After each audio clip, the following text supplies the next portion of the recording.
lifeblood of modern civilization.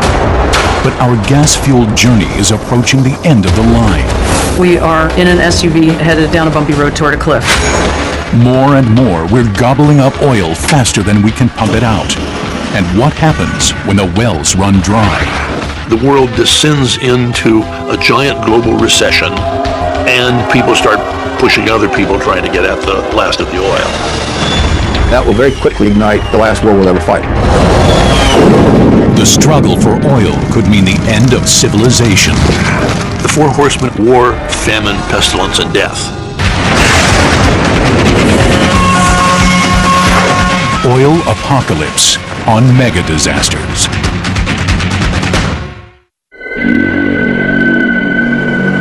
Our world is a giant machine with billions of moving parts. Its primary fuel is oil. Here in the United States, 98% of our 300 million cars and trucks run on gasoline. Nearly 100% of our farm vehicles are diesel-powered. 99% of our railways run on diesel as well. And all of our planes fly on jet fuel. As long as the oil flows, we'll be just fine. But what happens when it stops? Experts tell us that it's not a question of if, but when. We always knew that the oil would run out sooner or later. It's a non-renewable resource. But it was always assumed that it would be several generations from now. It would be in our grandchildren's lifetime or sometime after that. And by that time, we'd figure out something else. But here it is, the beginning of the 21st century, and we're already starting to see the signs of global oil production peak. And where's our plan B? Failing to plan is planning to fail. And I have not seen any plan so far. A report issued in February 2007 by the U.S. Government Accountability Office states that world oil production is expected to peak sometime within the next few decades. But despite this prediction, the federal government hasn't devised a plan to deal with the frightening consequences. As the world's oil supplies become depleted, we could be faced with rationing, social unrest, and even war. The demand for oil keeps increasing, particularly with China and India becoming nations of drivers. And with the demand increasing and the supply decreasing, there will be a crunch. The worst case scenario is a global recession, and the recession seems to be going on and on. The argument of do something about it is increasingly brought to governments, and they turn to military action. We are on our way to a disaster. So in order for us to avoid that, we better get ready and be prepared. But while everyone feels the pain at the pump, very little has been done to prepare for the worst. The average citizen doesn't feel any real threat from this because they've always had what they needed. Technology has always come through, and their leaders have always come through in one way or another, and they just believe that the future is going to be like the past. But this time, it may be different. I fear in my heart that it is too late and we cannot overcome this problem. The challenges are staggering. The transition from fossil fuels to alternative renewable energies is only now beginning to be ramped up. Solar and wind could help, but at present, they provide less than 1% of our energy. Besides, they produce electricity, not fuel for transportation. Oil is not only our main transportation fuel, it also provides nearly 50% of all our energy needs. Petrochemicals are also the basic compounds in the majority of our day-to-day products, like plastics, asphalt, tires, polyester, as well as cosmetics and pharmaceuticals. We didn't always rely on oil. Prior to the mid-19th century, the major sources of power were animal, human, wind, water, coal, and wood. When Colonel Edwin Drake drilled the first American oil well in Pennsylvania in 1859, few realized how important this product would become for our society. When we first started using oil back in the 19th century, it was for lubrication and also for lighting. But a few decades after Drake's first well, the automobile made petroleum a vital resource. To feed this hunger for oil, geologists were continually on the hunt for more oil fields. Petroleum fueled the technological expansion of America and the world. It was in planes, trains, and automobiles. Cheap and plentiful, oil was both the goose and the golden egg, stimulating progress that seemed as if it would go on forever.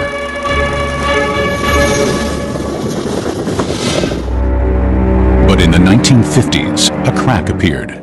Shell Oil's chief geologist M. King Hubbert came to an ominous conclusion.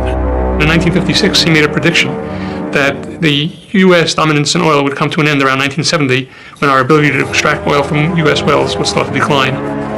It was not very well received at the time because people thought that the supply of oil would go on increasing exponentially forever. That's because during the 1950s, the U.S. had thousands of productive oil wells, pumping 10 million barrels a day. But since we used only 7 million, we were able to export our surplus. At the time, the world was consuming 20 million barrels of oil a day, and the U.S. was providing half of the world's oil. But Hubbert's prediction proved correct. After 1970, U.S. production peaked and began to slip. Since 1970, the U.S. has been producing, on average, less oil every year. Today, the U.S. produces only 8.3 million barrels of oil each day, yet consumes more than 20 million barrels. And so that's why we have to import something like 2/3 of the oil that we use now. Every day, America buys around 12 million barrels of foreign oil. We are taking a huge amount of our wealth and transferring it to oil-producing countries, some of which are not our best friends.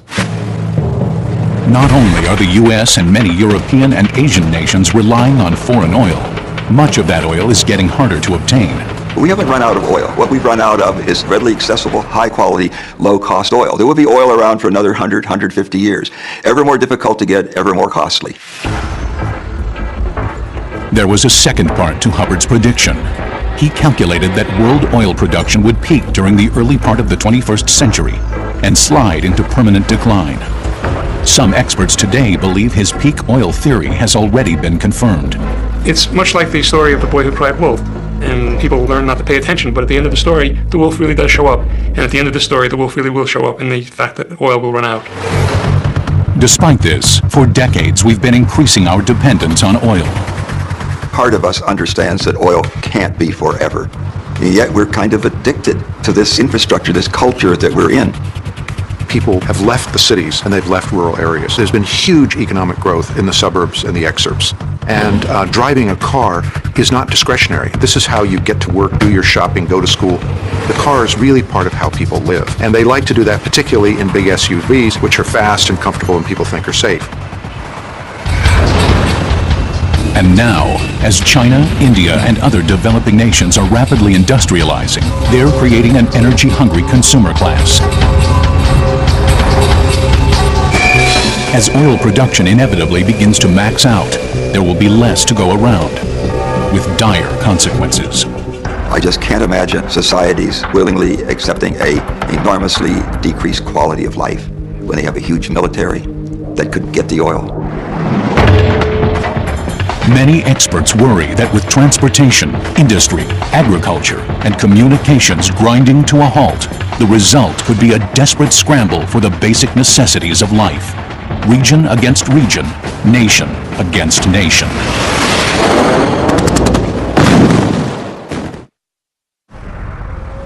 Is the world really running out of oil? We've already consumed 1 trillion barrels of petroleum since 1859. But scientists are telling us there may be 1, 2, or even 3 trillion barrels left.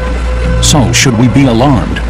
The 3 trillion that is left might not last as much as the 1 trillion. That's because our rate of consumption is accelerating. We are depleting this huge inventory faster than ever. Peak oil as a topic of severity to the 21st century will very quickly overwhelm global warming as the thing we're all focusing on, because this is a problem that's on our doorstep now or maybe already inside our room. And while we might not know the exact expiration date on the world as we know it, that day will come. So the quest for new oil is a matter of survival.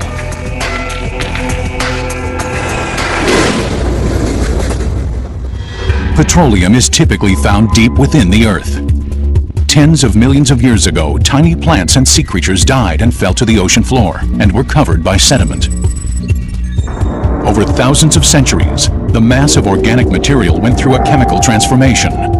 If it reaches just the right temperature, it got cooked into oil.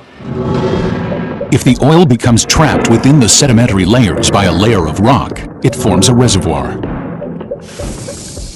Oil is lighter than water. It will float up, and we need something to prevent that oil from coming all the way to the surface and evaporating naturally. In the early days of oil exploration, engineers would drill wells in and near areas where oil was actually seeping up and out of the earth. Gradually, geologists got better and better at understanding how oil was formed in the first place, and therefore where to look for it, and started applying more and more technology to it. Since the 1930s, geophysicists looking for likely reservoirs of oil have utilized seismic imaging to study the ground below the surface. It's similar to the medical technology of ultrasound. They send sound waves into the earth and measure the way the sound bounces back. While this technology helps, oil exploration is still a gamble. If the well turns out to be productive, the crude oil will then go to the refinery, where it's modified to make gasoline, diesel, jet fuel, and other products. But finding the oil and getting it out of the ground is only half the challenge. You also have to be able to get to the oil. The big issue on oil is whether we will have access to oil fields, whether U.S. companies or the developed world, our allies, will have access to the oil fields. Saudi Arabia cranks out more than 10 million barrels of oil daily. And since it consumes only a fraction of what it produces, it is the world's leading oil supplier. Saudi Arabia is by far the most influential. It is irreplaceable. This is like the central bank. You shut it down, you shut the whole global energy system down.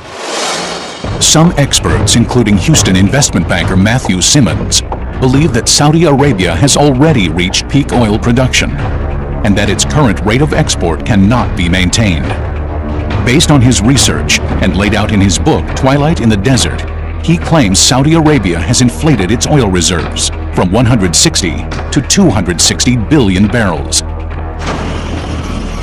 They have vast amounts of oil, but it's a little bit like when you're using toothpaste, and about halfway through the tube, it starts to get harder and harder to get the remaining amount out, and you finally throw the toothpaste tube away with an awful lot of toothpaste still left in the tube. It's just not worth getting out. That's where we are today with our high-quality oil.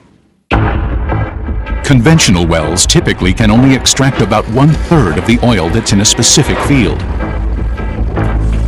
So even though there may still be plenty of oil left, most of it goes unused. While new technologies are helping maximize the amount of oil that can be extracted, they often only speed up the depletion process. Eventually, oil shortages are inevitable. In 1973, we got a highly unpleasant first taste of what we could face when an artificial oil shortage was created by OPEC, the Organization of Petroleum Exporting Countries. The oil embargo led to huge increases in the price of gasoline, gas rationing, and long lines. This in turn caused inflation, unemployment, and a recession that took years to resolve.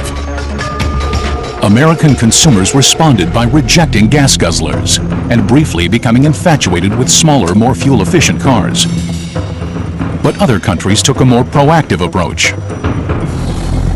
Brazil developed a massive industry to turn sugarcane into ethanol.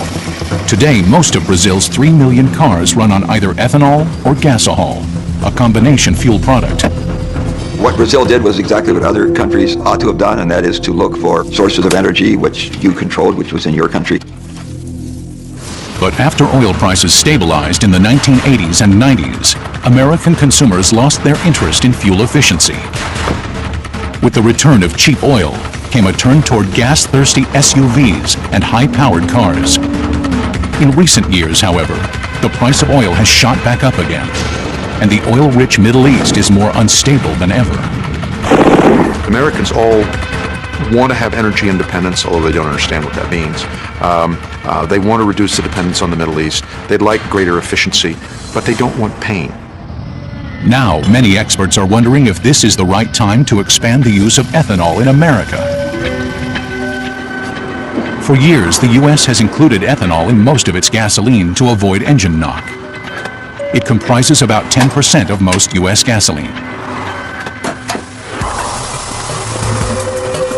Ethanol, which is actually a high-proof version of alcohol, is made by fermenting any number of organic substances, such as sugarcane, grains, corn, or even lawn clippings and garbage. In the U.S., most of it comes from corn. Producing ethanol is relatively easy, but it comes with some vexing problems. It's not cheap to make, and it can wreak havoc with our food supply. The National Renewable Energy Laboratory in Golden, Colorado is exploring ways to make ethanol more affordable and a viable alternative to gasoline. Our analysis shows that it would be comparative to $3.50 a gallon for the fuel. And really we want to get that down to $2 a gallon.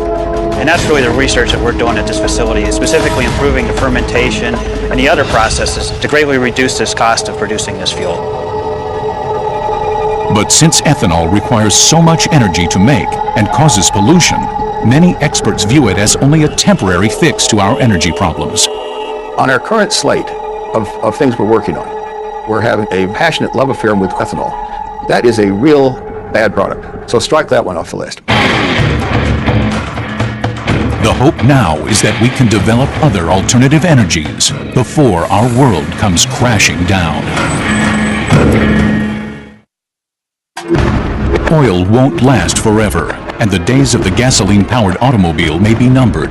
If we want to avoid a catastrophic social breakdown, many experts believe we must focus our efforts on reinventing the car. There's a variety of options that we have, and the difficult challenge for us is it will take time to make the transition. One possible solution, hydrogen fuel cell technology, has been around for decades. It's been used to power our spacecraft, including the space shuttle. It would seem to be an ideal alternative. Powerful, renewable, clean energy. No harmful emissions.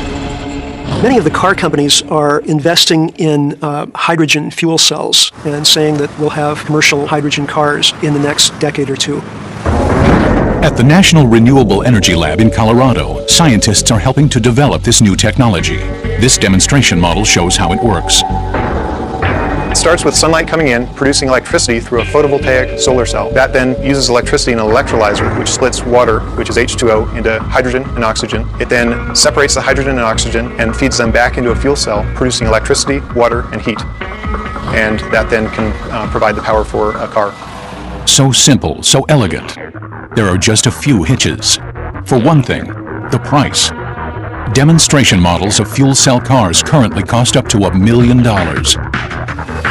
And there are other problems. Unlike oil or ethanol, hydrogen in itself is not an energy source. It takes energy to create it. You have to make the hydrogen from something else. Most commercially made hydrogen now is from natural gas. It's possible to make hydrogen from water, but that requires a lot of electricity. So if practical fuel cells are decades away, what's the short-term solution? A growing number of energy experts believe hybrid technology can help bridge the gap. Honda introduced the first mass-produced car of this type, the Insight, to the U.S. market in 1999. These cars are amazingly efficient. They use an electric motor and a gasoline engine, which coordinate to power the vehicle. Hybrids use much less gas than conventional cars, because electric motors are far more efficient than even the best internal combustion engines. And hybrids are getting more popular. Hybrid sales are up, but the fact of the matter is it takes about 14 years to turn over the capital stock of the automobile fleet. So we're just beginning on that. There's still a lot of SUVs out there, and people want to keep driving them. Nonetheless, with gas prices going up, SUV sales are down, and hybrid technology continues to evolve. The next phase is a plug-in hybrid.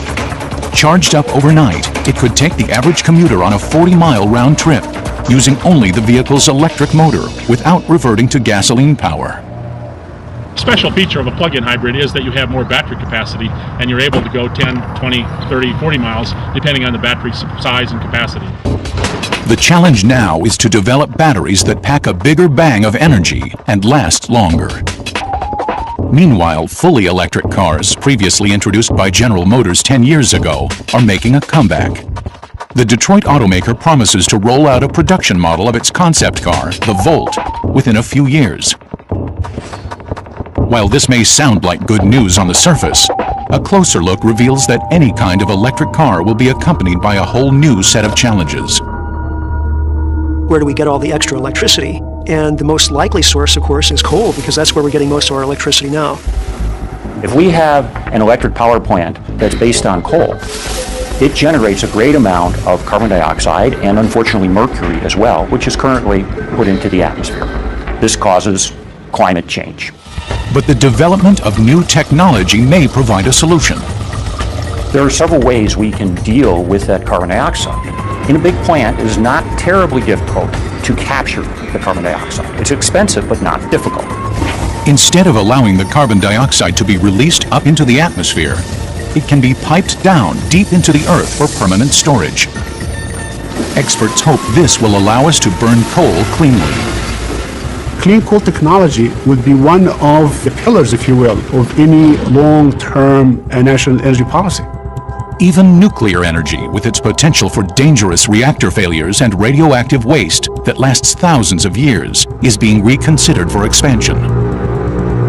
Currently supplying 1/5 of U.S. power, it has a key advantage. Nuclear is one of the few options that we have that offers a means of producing electric power without emissions of carbon dioxide and other greenhouse gases. By far the most widespread and cleanest energy resources available are solar and wind. Scientists are working to achieve the next breakthrough in these alternative energy technologies. The purpose of this lab is to try to blend and meld together multiple ways of making different types of solar cells in order to make them more efficient and reduce the cost. But it will take decades before solar and wind power will be widespread enough to replace coal and provide the power for electric cars.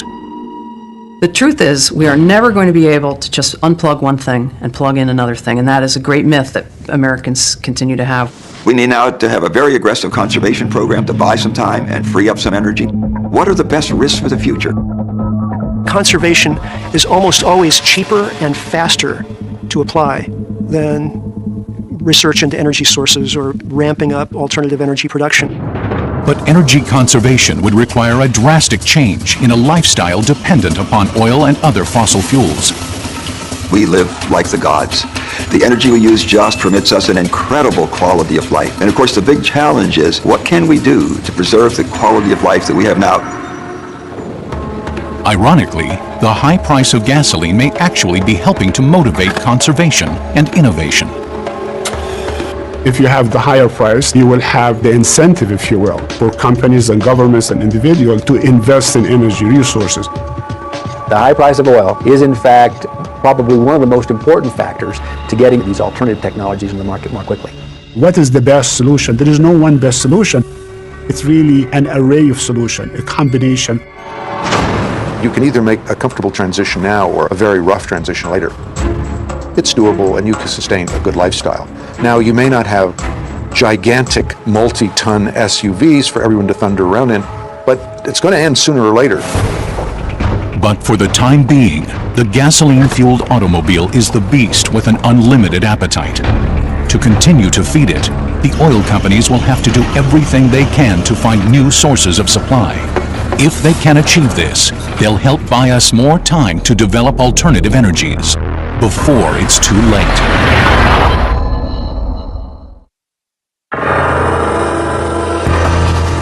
The sobering reality we face is that we can no longer count on getting oil as cheaply and easily as we have in the past. Every day that we debate peak oil, we actually pull ourselves one more day closer to the abyss.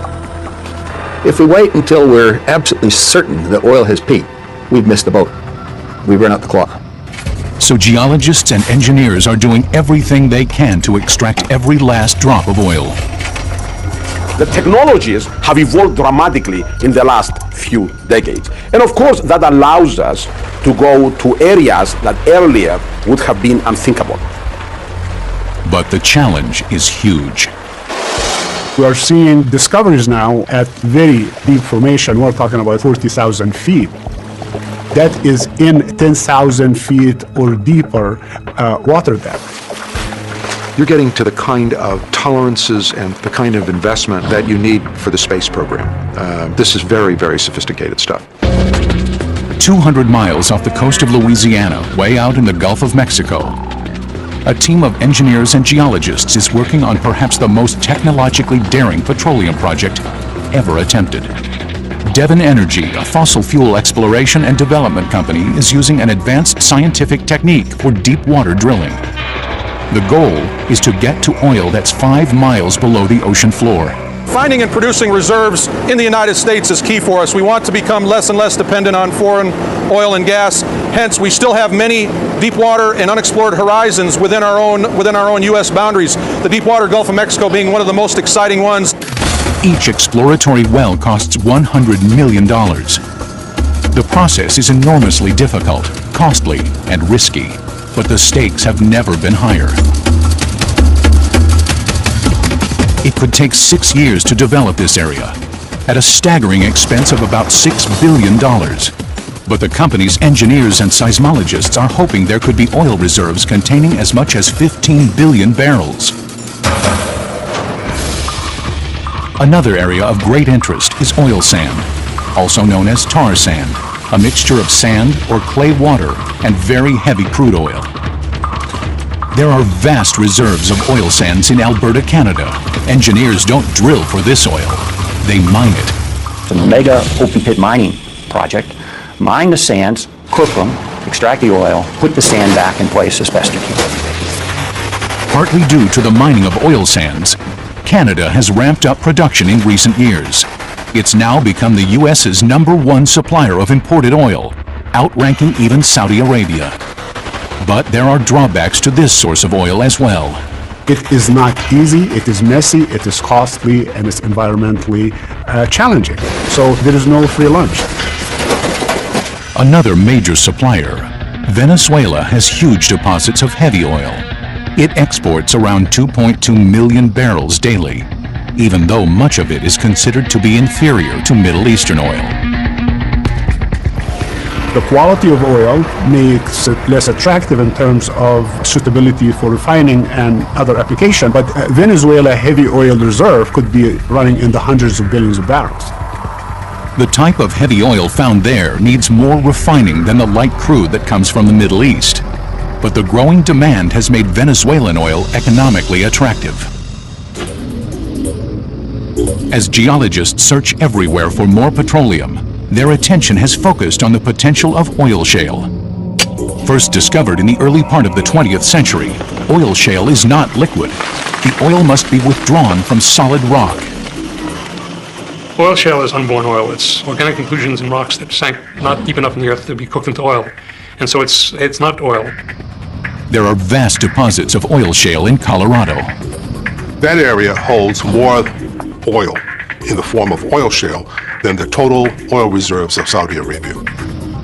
Unlike regular petroleum, oil shale is actually refined in place.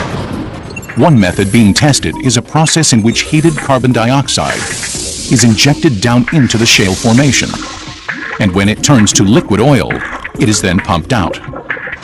But again, there are problems. It's environmentally very damaging and extremely expensive, and it may take more energy to produce the oil than the oil will produce. So whether oil shale will ever be an important resource remains to be seen. Another possible source of oil is coal. During World War II, the Nazis, desperate to fuel their war machine, developed this technology. The Germans flew their Air Force during World War II on aviation gasoline made from soft brown coal. So the technology is not a mystery. And we have vast supplies of coal.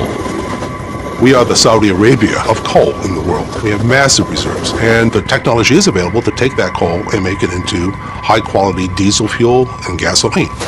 But converting coal to oil is another short-term solution, as it is expensive, polluting, and doesn't get us away from fossil fuels. So switching over to any one of these possible energy sources comes with high costs and unknown consequences. But tough times may call for tough measures. It's already too late to have a truly soft landing. In other words, we can't start now to make these changes and hope to have a transition from our current society to a truly sustainable society without any cost, without any pain. But if we forego that pain, experts fear that the price of inaction could be an all-out war over oil.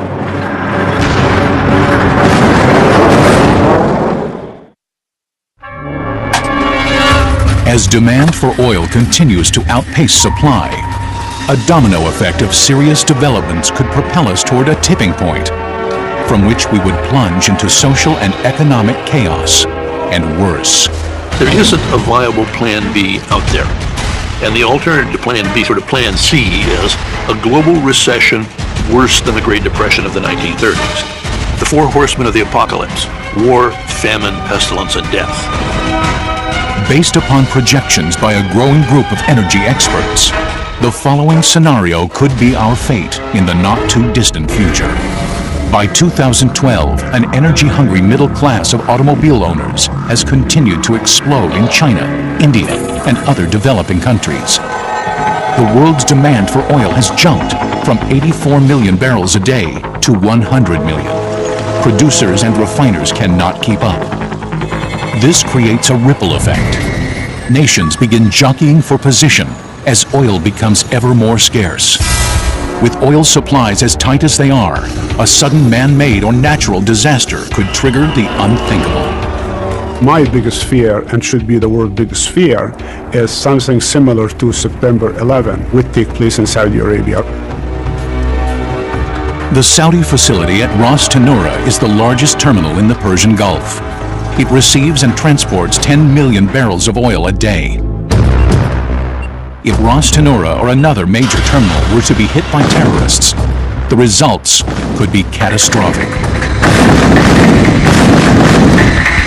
Even under normal conditions, these kinds of facilities are extremely dangerous, as oil is highly flammable and explosive. So once a facility is struck, a disastrous series of events could quickly cause a shutdown. If this happens, millions of barrels of oil a day could not be processed and shipped out, and the world economy could quickly slip into a recession. My biggest concern long-term is a real outstripping of supply and a complete failure or breakdown in the system of energy security. We got a precursor in the United States in the summer of 1979 when we had our second-long gas lines. There were shootings, there were fistfights, and cars would be smashed. As the crisis deepens, the price of oil rises sharply to $150 a barrel. A gallon at the pump reaches a shocking $8. The SUV owner has to cough up nearly $200 to fill up. Tens of millions of people in the suburbs with no available mass transportation can't get to work. As oil prices rise, farms can no longer produce food cheaply. Trucking costs tied to the price of fuel rise dramatically. That'll raise the price of food. So if you have a combination of rapidly increasing energy costs and food costs, that means a general economic recession is almost guaranteed. That first winter, there are shortages and price spikes in home heating oil. To cope, many return to using wood for fuel. The skies turn an ever-present gray. People who lack fuel altogether will not survive. With so many products dependent on gasoline, either for their delivery or manufacture, the price of the basic necessities of life skyrockets. Hunger, disease, and crime become rampant. The price of transportation fuel shoots up beyond the reach of most consumers and manufacturers. Businesses, even Fortune 500 companies, begin to fail. The economic slide worsens. We're now in a full-blown depression. We'd have an increasing problem with unemployment. People would be losing their homes because they couldn't make the payments. Banks would be failing. The stock market crashes. Breadlines return. Millions of people become homeless. Inflation rises so high, money becomes practically worthless. The government would have to deal with people not having anywhere to go, not having jobs, and they'd have riots and unrest in the street. As the economy crumbles, the black market takes over. Gangs rise up to protect the traders. Society teeters on the edge of collapse. As people lose their connection with a larger functional social matrix, they'll try to survive any way they can. Motorcycles rule the day, tricked out to run on ethanol made on rooftops and in backyards. It's a Mad Max world in which people cobble together their own Plan B strategies for survival. In order to save their desperate nations, governments consider armed intervention.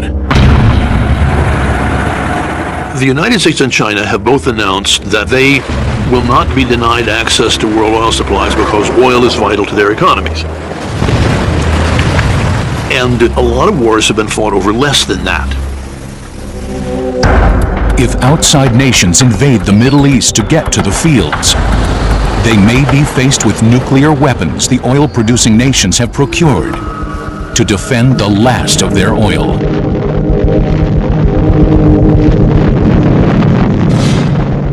Because this is the most important aspect of the economy, this will be something we'll fight over. It'll be a real quick solution. Society will end.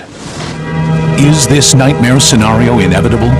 Some experts believe there's still time to do something about this impending oil crisis. We have a real narrow window of maybe 5 to 7 years to avert the clash of society and implement a very massive Plan B that takes global coordination. I am a real believer that every individual can make a difference in this, and conservation is going to be at least half the equation going into the future. We have to basically grow up and realize that there are challenges, that we have to make some changes, sacrifices.